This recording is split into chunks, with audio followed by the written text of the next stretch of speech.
सुन, वो बुजुर्ग फरमाते हैं कि मेरे मोहल्ले में एक शख्स कब्र खोदा करता था। एक दिन मैंने कहा, मुलाकात की उनसे, मैंने कहा बताओ तुमने इतनी कब्रें तैयार की हैं, क्या तुम्हें कभी कोई अजीब बात दिखाई दी? वो कहने लगे हाँ। कहा क्या?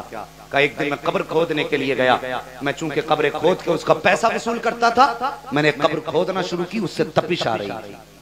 क्या आ रही थी? तपिश का मतलब समझते हैं ना? आंच। कहते हैं आंच मिट्टी से आ रही थी। बोले मैंने समझा शायद ये सूरज की तपिश होगी। मैंने कपड़ा टांग के कब्र खोदना शुरू की, कहने गर्मी फिर भी कम नहीं हुई। उसके बाद वो कहते हैं मैंने जैसे तैसे करके कब्र खोदी, उसके बाद 2 कब्रें और खोदी। कहते हैं जब 3 कब्रें खुद गई, मैं बैठ गया और इंतजार करने लगा, अब ये आएंगे लोग मुर्दे लेकर के, कब्रों की कीमत देंगे, अपने अपने दफन करके चले जाएंगे। कहते मैं बैठा था कि इतने मैंने देखा 2 फरिश्ते आसमान से उतरे। वो जरा सोच, ठिकाना किधर बनना है। और तुझे अगर लगता है किसी का हक खा के तुझे तीजा बख्शवा देगा, तो जरा पूछना उलमा से ये तीजा कहां तक की खैर करेगा। हाँ, मैं साफ कहता हूं, मैं भी बरेलवी हूं। ये मत समझना कि मैं देवबंद से ताल्लुक रखता हूं। मैं समझता हूं मेरे रब का करम है, मुझसे पक्का बरेलवी कोई नहीं होगा। मैं अपने ख्याल में अपने आप को ये सोचता हूं। हाँ, बस अल्लाह यही ख्याल मेरे दिल में सलामत रखे। गौर करें, जरा सोचें। वो कहने लगे मैं बैठा, कुछ देर गुजरी, 2 फरिश्ते उतरे और एक फरिश्ता कब्र के सरहाने खड़ा हुआ, दूसरा पैंती की जानिब। और खड़े होकर कहने लगा, एक ने कहा इसकी लंबाई चौड़ाई कितनी लिख दे? उसने कहा इस कब्र की लंबाई चौड़ाई 70 मील लिख दी जाए।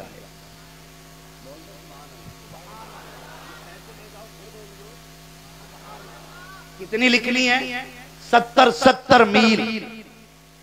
कहते हैं उसके बताने पर 70 मील लिख दी गई। दूसरी कब्र के पास आए, कहने लगे इसकी कितनी लंबाई चौड़ाई करनी है?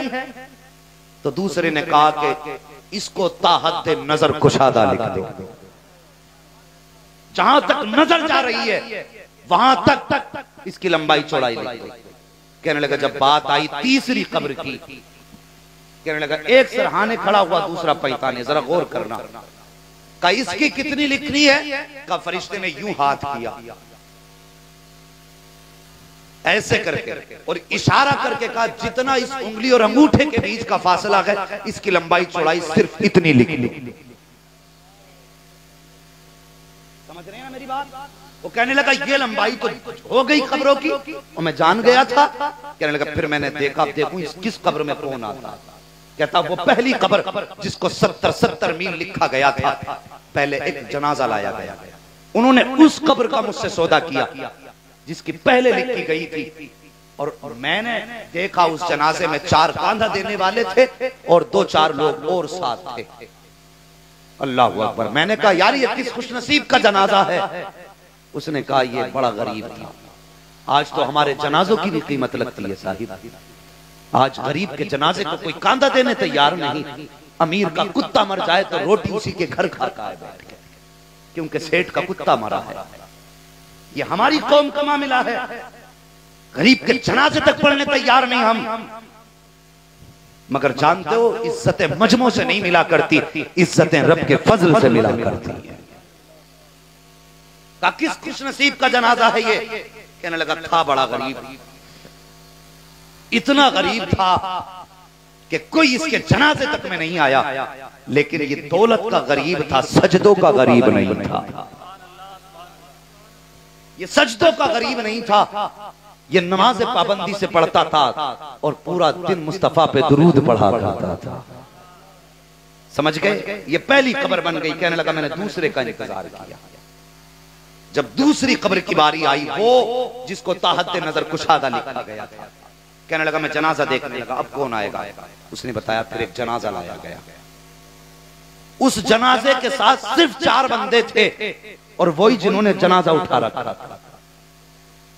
और इन्होंने वो कब्र आके खरीदी जिसको ताहत नजर कुशादा रखा गया था। मैंने कहा यार बताओ तो सही, ये कौन खुशनसीब है, किसका जनाजा है? का बात क्या है? का बताओ तो सही, ये कौन है, किसका जनाजा है? लोगों ने कहा यार ये हमारी बस्ती का भी नहीं है, हम इसे जानते तक नहीं है, लेकिन परदेसी है, मुसाफिर था, हमारी बस्ती में आके मर गया था, इसके पास कोई पैसा ना था, ये तो ऐसा अजनबी है कि हमने इसके कफन का इंतजाम चंदे से किया है। कब्र का पैसा भी उसी चंदे से दिया जाएगा। इतना सुनना था। अल्लाह अकबर। कब्र खोदने वाले की आंख में आंसू आ गए, कहने लगा यार मुझे इसकी कीमत नहीं चाहिए, इसका पैसा नहीं चाहिए। कहा क्यों नहीं लोगे, तुम्हें तो हम पैसा देंगे। तो उसने कहा था ओ यार मेरी क्या जरूरत है, जिसको इज्जत खुदा दे दे मैं उसके घर की कीमत कैसे वसूल कर सकता। कहा नहीं चाहिए पैसा। कहा क्या बात है, कहा हम तो इसको नहीं जानते। कहा तुम नहीं जानते, मैं जानता हूं। कहा कौन है, कहा बस मैं इतना जानता हूं, या तो ये मुस्तफा का आशिक गया है और या फिर मुस्तफा जाने रहमत की उम्मत का वली गया। अल्लाह अकबर। कहता है कि 2 कब्रें हो गई, अब तीसरी की बारी आई जिसकी लंबाई चौड़ाई इतनी थी। गौर करने वाली बात है, ये रिवायतें अपनी जगह दुरुस्त हैं कि 40 बंदे हों तो मगफिरत हो सकती है, ठीक है ये बात, मैं इनकार नहीं करता। मगर गौर करना इस बात पर भी, जब पूछा गया कि ये इस कब्र की लंबाई चौड़ाई इतनी है, और यार अपने आप को नाप के देखो 5-6 फीट के हो गए, और इतनी जगह में बंद करने के लिए कितना मसाला बनाना पड़ेगा।